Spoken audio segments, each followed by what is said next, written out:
Hello friends, welcome to your प्रतिदि competitive classes. मैं हूं आपकी मेंटोर डॉक्टर पूनम शर्मा। आज के सेशन में अपन एमसीक्यूज लेके आए हैं जो कि आपके UGC net JRF TGT PGT IAS RS और अदर कॉम्पिटिटिव एग्जाम्स में काम आएंगे।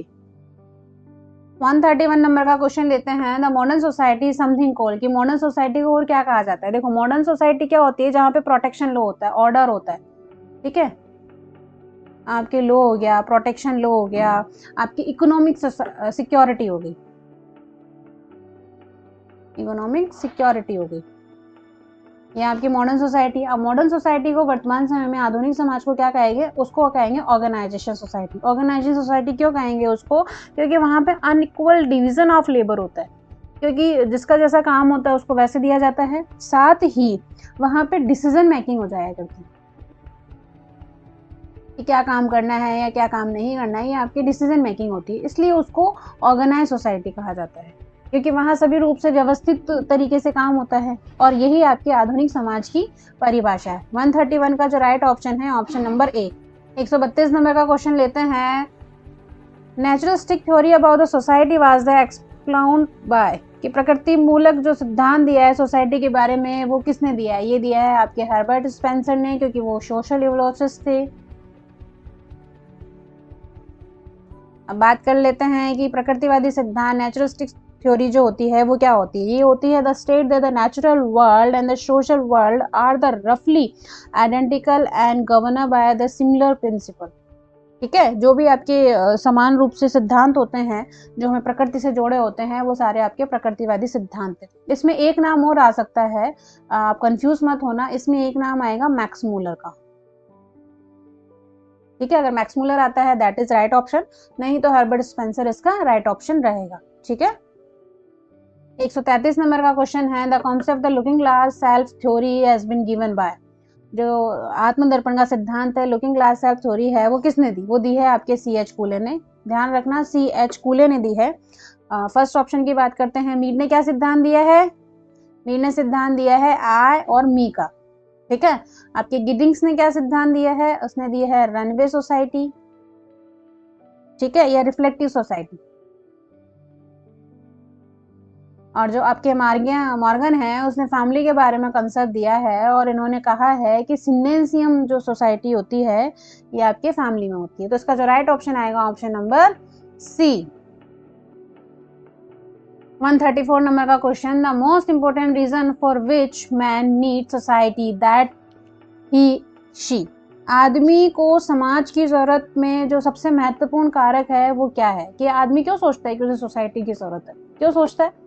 वो इसलिए सोचता है, पहला option, want to be live in the world, क्योंकि उसे समाज में, विश्व में रहना होता है, रहता तो अपने घर में ही है। Wants to be became an ideal citizenship, कि सोसाइटी के चार आदमी उसे कहें कि बहुत भला आदमी है, बहुत अच्छा नागरिक है, उसे आइडियल नागरिक है, इस हिसाब से।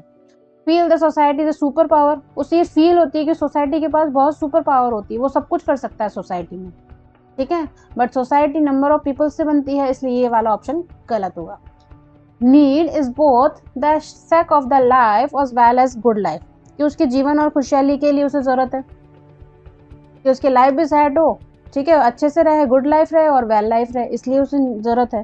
तो देखो, उसे जरूरत इसलिए है क्योंकि वो समाज में खुद को प्रतिष्ठित व्यक्ति मानना चाहता है, कहलवाना चाहता है, उसका स्टेटस मेंटेन होता है,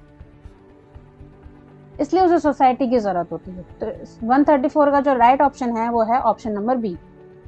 135 नंबर का question. Group mind theory believe that society, समूह मन का जो सिद्धांत है वो क्या मानता है कि समाज, देखो समूह मन का सिद्धांत जो दिया था वो दिया था आपके मैक डुलांट ने।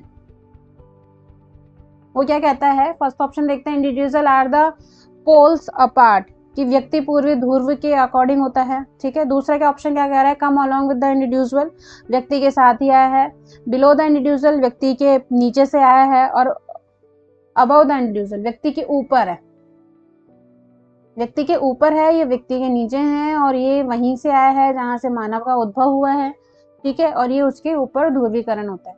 तो जो समूह मन का सिद्धांत है, यानी कि व्यक्ति अपने मन के अधीन है, और मन के अधीन है जब व्यक्ति ये मानता है कि वो सभी व्यक्तियों से ऊपर है, क्योंकि उसका मन जैसा मानेगा वैसे ही तो मानेगा ना, इसलिए ये वाली थ्योरी कहती है कि व्यक्ति सबसे ऊपर होता है। तो 135 के नंबर का जो क्वेश्चन है उसका राइट ऑप्शन डी। 136 नंबर का question, one of the following has set every individual at the authorising of A social relation, who is he. निम्न में से किसने एक ने कहा कि हर व्यक्ति सामाजिक संबंध की संतान है, वह कौन है। देखो इसमें समझने वाली बात है कि जब भी सोसाइटी की बात होती है उसमें सोशल रिलेशन आता है कि समाज सामाजिक संबंधों का एक जाल है या सामाजिक संबंध जो है, ये वाला जो वर्ड है ये मैकावर एंड पेज ने किया है। इसका जो कीवर्ड निकालेंगे वो सोशल रिलेशन से निकालेंगे।